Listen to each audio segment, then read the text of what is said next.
visualização, mas já teve visualizado. Mano, não posso falar muito não, mano. Tem um negócio aqui atrás.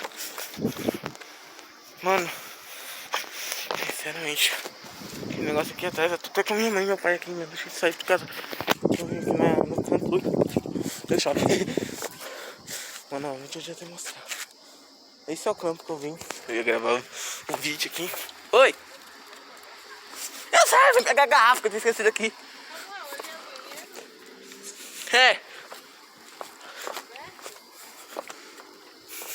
Não sei, quando eu vim com o Thomas tava aberto.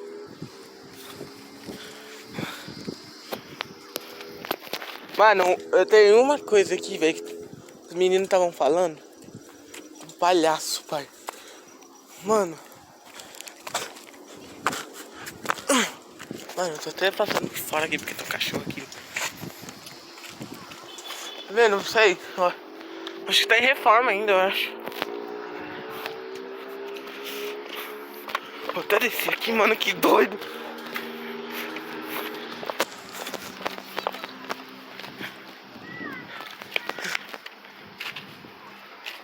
Ui, cheio de bicho.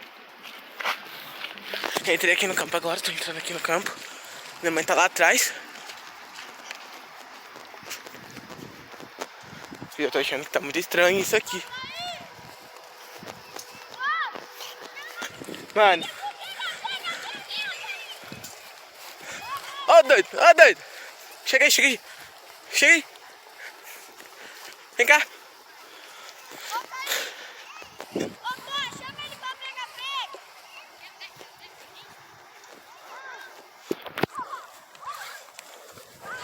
Mano, tem alguma coisa ali atrás, velho.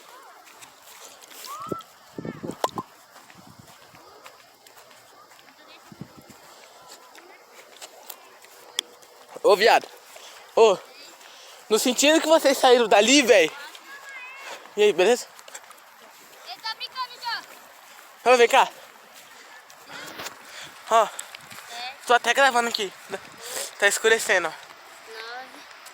9, 10. Peraí que eu tô brincando. Mano.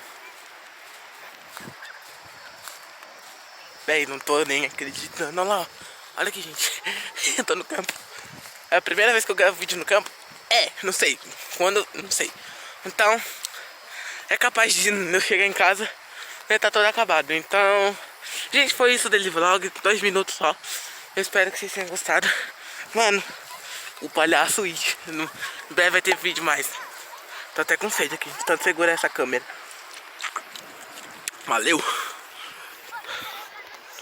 Yeah, let's go.